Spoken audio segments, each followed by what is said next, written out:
Hi po. Hello. Kumusta po kayong lahat? Nandito na po uli ako, inyong Madam Wheel of Fortune. Pasensya na po kasi mga 2 months yata hindi ako nakapag, or more than 2 months, hindi ako nakapag-upload ng mga video kasi alam nyo naman may kunting aberya dito sa bansa namin na medyo may kunting kaguluhan kaya medyo nagka-tension sandali pero so far okay naman na kaya hindi ako upload ng mga video kasi hindi ako makakonsentrate gawa ng nasa tension and stress sa mga pangyayari. So far medyo okay naman ang situation namin, hawa ng Diyos, kaya ito bumalik na naman ako kasi day off ko today. And magandang gabi, magandang hapon, magandang tanghali kahit saan mang sulok ng mundo na nakarating. Sa mga followers ko, since na nagsimula ako, kahit na naputol-putol or hindi ako makapag-straight ng upload, nandyan pa rin kayo, inaabangan nyo. Maraming salamat po sa inyong lahat. And ngayon, may ititip ako sa inyo na napakaganda. Example, halimbawa, yung asawa or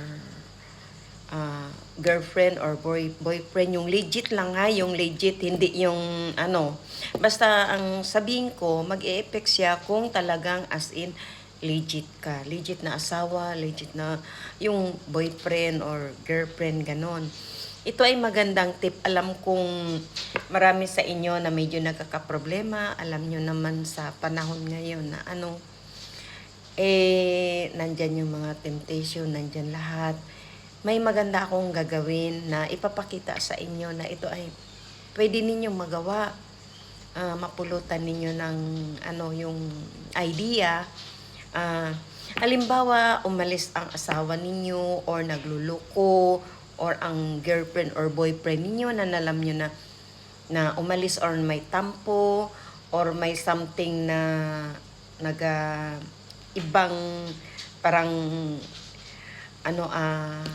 kinakalukuhan, may bibigay akong tip. Ito ay napakaganda. Basta gawin lang ninyo ng tama mula sa puso at saka tiwala lang. Ito, kung mayroon kayong magkukuha lang kayo ng karayom. Ayan. Kahit anong klaseng karayom, malaki, maliit, okay lang yun. Ayan, karayom yan. Di ba yung karayom may butas siya dyan? Ang gagawin nyo, bago pa kayo gumawa nito, kailangan makakuha muna kayo ng isang buhok ng asawa or girlfriend or boyfriend ninyo na dito banda sa tuktok, ganito yan, isang ganyan. Kukuha kayo niyan, halimbawa itago nyo lang, ilagay nyo sa tissue. And then, halimbawa mag-away kayo or may tampuhan or aalis siya or kung saan siya pupunta, magagamit nyo yun para siya ay babalik. Ganito ang gagawin mo, halimbawa umalis siya ngayon or kahapon, tapos walang paramdam or mga ilang days nang hindi umuwi, like 3 days, 4 days, ganon. Ang gagawin ninyo, kunin ninyo yung tinago ninyong buhok na nakuha dito. Simple lang, sabihin mo lang kung kuhanan kita ng puti, ganyan. Pero yung itim ang kuhanin mo, hindi pwede puti, itim, tapos ilagay mo sa tissue. Ngayon kung umalis siya, kunin mo yung karayom, ganito, kunin mo yung buhok niya na tinago mo, at saka kukuha ka rin ng buhok mo, isa. Ngayon, itusok mo dito sa may butas ng karayom. Pagtusok mo dyan, halimbawa, buhok na ito, iganon mo lang sa down, then itusok mo uli yung sa iyong buhok. Pagkatapos nun, kung natusok mo ng dalawang buhok ninyo, iganon mo lang. Ayan. Pagkatapos nun, pilipitin mo. Ayan, pilipit mo yan, pilipitin. Pagkatapos, ibuhol mo dito, iganon mo dito. Yan. Yan. Ganyan. Oh. Tapos, naging ganyan na. Ayan. Pagkatapos, itong dulo niya, ayan, isulat mo sa papel yung kumplitong pangalan niya, kapanganakan, at saka full name niya. itusok mo ito doon. Like, something. Halimbawa, ganyan. Itusok mo siya doon sa pangalan niya. Ganon. Ayan. Ayan, nakatusok na siya. Ganyan. O. Or kung mayroon kayong maliit na ID niya, ID picture, yung maliit lang na pang passport o yung pang wallet ID. Isulat nyo sa likod ng ID niya yung pangalan full niya. Tapos ito yung bandang uluhan niya, yung bandang head.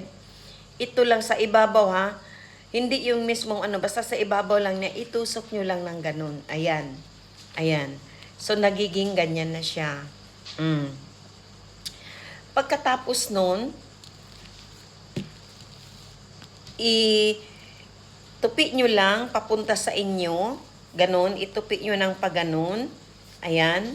Pagkatapos yan, itago ninyo, sambitin nyo yung pangalan niya na uuwi ka na.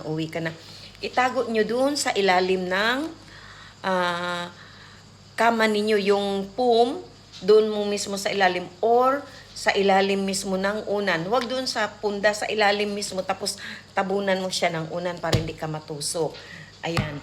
Pagkatapos, pag matulog ka, tapikin mo ng pangatlo, sambitin ang pangalan niya, kamo uwi ka na, ganin. Kasi hinanap ka ng mga anak mo or ayos tayo, gano'n, namimiss kita, ganyan. Asahan mo yan, dating ng ilang araw, hindi yan mapakali. Kasi bakit ka mo, maisip ka niya, maisip ang mga anak mo, yung ulo niya, para siyang, alam mo yung parang tinutusok-tusok na gano'n na gusto niyang uuwi, gusto siyang uuwi at makita kayo, makita ang mga anak niyo. Mawawala lang yung naramdaman niya pag nakita na kayo. Pag example, umuwi na siya, tanggalin mo na yun doon.